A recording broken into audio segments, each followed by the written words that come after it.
Everyone, আমি আরশিয়া। তো আমি আজকে চলে এসেছি আমার একটি নতুন ব্লগের সাথে। এই ভিডিওটা আমি আজকে শ্যুট করেছি, বাট ব্লগটা আমার 3 দিন আগেকার। অ্যাকচুয়ালি আমার একটা প্রবলেম চলছিল, সেই কারণে আমি 3 না 4 দিন মেবি ব্লগ পোস্ট করতে পারিনি, না শর্টস ছাড়তে পেরেছি। তো সেইটার জন্য আমি ছোট্ট একটা সরি চেয়ে নিচ্ছি, সেই কারণেই মেইনলি আমি এই ভিডিওটা বানালাম।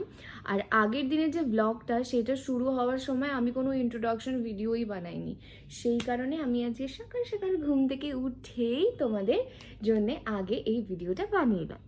তো আজকের ব্লগটা হচ্ছে আমাদের সেই একটা বন্ধুর মানে সেলিব্রেশন নিয়ে। সেটা আমার বাড়িতে করিনি, সেটা আমি আমার আরেকটা বন্ধুর বাড়িতে করেছি। তো সেইটা আমি তোমাদের সাথে শেয়ার করবো। So bye.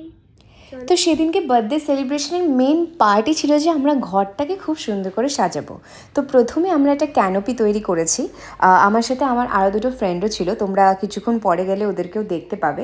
তো সেদিনকে অ্যাকচুয়ালি প্রচণ্ড গরম লাগছিল, কারণ বেলুন ফোলানোর কারণে ফ্যানের হাওয়াতে বেলুনগুলো বারবার ফেটে যাচ্ছিলো। তো তোমরা যারা যারা বার্থডে সেলিব্রেশনের জন্য এরকম প্ল্যান করেছো, তারা এইরকম জিনিসের সাথে খুবই রিলেটেড থাকবে যে আমরা যদি ঘরের ভেতরে কিছু সাজাই বা ঘরের বাইরে, তো আমাদেরকে ফ্যান ছাড়া থাকতে হয়। তো বেলুন ফোলাতে ফোলাতে আমি ভাবলাম যে এখনই যদি আমি সব বেলুনগুলো ফুলিয়ে দিই তাহলে ফেটে যাবে আর অনেকটা ওয়েস্টও হয়ে যাবে। তো সেই কারণেই এরপরে আমরা লাইট সেটআপের দিকে চলে গেলাম। অঙ্কনের বাড়িতে অলরেডি একটা ভীষণ সুন্দর স্টার লাইট লাগানোই ছিল, আর এছাড়া আমিও একটা ইয়েলো কালারের টুনি লাইট কিনে নিয়ে গেছিলাম, তো সেটা ও সেট করছিল। বেসিক্যালি আমি যে টুনি লাইটটা কিনেছিলাম সেটার কোনো প্লাগ লাগানো ছিল না, মেবি ওভাবেই পাওয়া যায় আমি জানি না, কিন্তু তাও ও ভীষণ সুন্দর করে সেই সেটআপটা করছিল। আর দুটো লাইট যখন একসাথে জ্বালানো হলো, দেখো তোমরা কি অদ্ভুত সুন্দর লাগছিল, আমার তো ভীষণ সুন্দর লাগছিল। আর আমি যে বার্থডে ট্যাগটা আমরা ঝোলাবো সেইটার জন্যে সেটাকে আমি প্রিপেয়ার করছিলাম। তো এরপরে আমরা যে বার্থডে ট্যাগটা প্রিপেয়ার করলাম সেটা আমরা ওপরে সেট আপ করছিলাম দুজনে মিলে। তো এরপরে আমি তোমাদের পুরো ভিউটা দেখাচ্ছি, ভীষণ সুন্দর লাগছিল দেখতে। তো এটা তো ছিল হাফ প্রসিডিওর। তো এরপরে আমরা বেলুনগুলো ফোলানো আরম্ভ করলাম, কারণ বেলুন ছিল প্রচুর আর লাগানোর সেরকম কোনো জায়গা ছিল না, কারণ আমরা মাঝখানে ক্যানোপিটাই এত সুন্দর লাগছিল দেখতে যে আশেপাশে যদি বেলুন লাগাই তাহলে ফোকাসটা পুরোপুরি বেলুনের দিকে শিফট হয়ে যাবে। তো সেই কারণে আমরা কোনো বেলুন কোনো দেওয়ালে লাগাইনি। তো সব বেলুনগুলো ফুলিয়ে আমরা পুরো খাটের মধ্যে ছড়িয়ে দিয়েছিলাম, তো সেটাও তোমরা লাস্টে দেখতে পারবে। কখনো কোনো কিছু সাজাতে সাজাতে আশেপাশের সমস্ত জিনিস ভীষণ মেসি হয়ে যায়, তো সেইটা আগে আমরা ক্লিয়ার করছিলাম। আর সব থেকে অসুবিধা হয়েছিল ওই স্টারটা লাগাতে, কারণ স্টারটা আমরা যতবার লাগাচ্ছিলাম ততবার ওটা খুলে যাচ্ছিল। তো এরপরে আমি যে ক্যানোপির বেসটা ছিল সেখানে গোলাপের পাপড়িগুলো ছড়িয়ে দিচ্ছিলাম যাতে দেখতে আরও সুন্দর লাগে। তো বেঁচে থাকা গোলাপের পাপড়িগুলো দিয়ে ভেবেছিলাম আমরা কি করব, কিন্তু সেটা আমরা করে উঠতে পারিনি। তো বাকি গোলাপের পাপড়িগুলো আমরা একটা টুলের ওপর সুন্দর করে সাজিয়ে দিলাম। আর আমাদের প্রচণ্ড এই মুহূর্তে তাড়াহুড়ো লেগে গেছিলো, কারণ যার বার্থডে সে অলরেডি বাড়ি থেকে বেরিয়ে পড়েছিল, আর তার আসার আগে আমাদেরকে করতে হতো এই পুরোটা কমপ্লিট।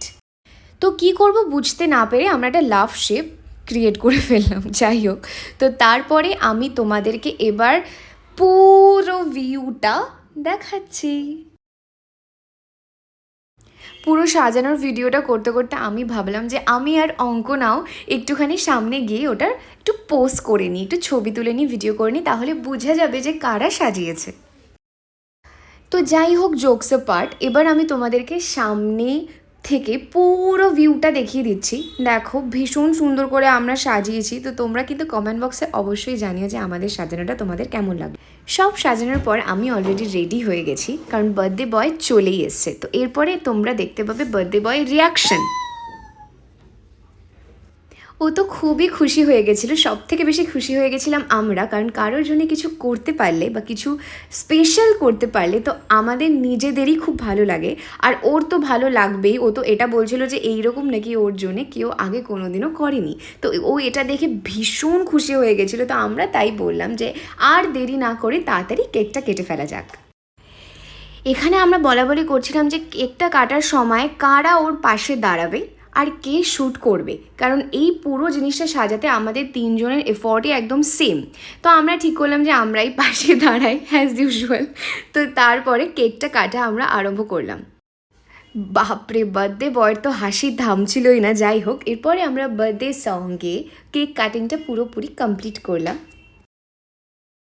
কেক কাটা কমপ্লিট, এবার কেক খাওয়ানোর পালা। তো আমি ফার্স্টে খেলাম, তারপরে অঙ্কনা খেলো, তারপরে আমি চলে গেলাম ফোনটা ধরতে, কারণ ফোনের পিছনে যে ছেলেটা এতক্ষণ ধরে ভিডিও করে চলেছে তাকেও তো একবার না একবার তো ভিডিওতে দেখাতেই হবে। তো এইটা হলো প্রান্তিক, তো ওকে এতক্ষণে একবারও দেখা যায়নি। যাই হোক, আমার তো এতই এক্সাইটমেন্ট ছিল যে আমরা ওকেই কেউ কেক খাওয়াইনি। যাই হোক, ওরা দুজন খাওয়ালো। এরপরে বার্থডে বয় একটা স্পিচ দেবে যে এই ডেকোরেশনটা ওর কেমন লাগলো। প্রথমবার এরকম সারপ্রাইজ দিল।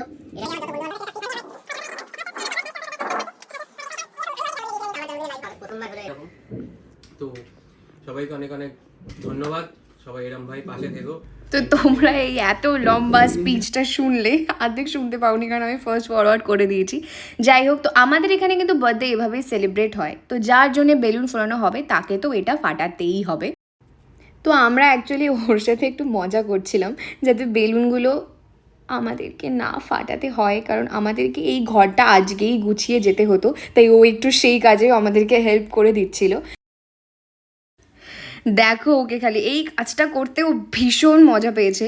এরপরে তো আমি ভাবলাম যে আমি ওর সাথে দুটো ভিডিও বানিয়ে নিই, কিন্তু ও আমার ভিডিওতে এসে কোনো কথাই বললো না, তাই আমি জাস্ট ভিডিওটা দিতেই পারিনি। আমি একা একা বকবক করে যাচ্ছি। এরপরে আমরা সেলফি তুলবো, ফটো তুলবো, আরও অনেক প্ল্যানস প্রোগ্রামস রয়েছে, খাওয়া দাওয়া আছে। তো দেখো আমরা এখানে যে ট্রেন্ডিং ইনস্টাগ্রামে ভিডিওটা লাইট শিফটিংয়ে যে ট্রেন্ডটা এসছে, তো সেটা আমরা একটু চেষ্টা করছিলাম।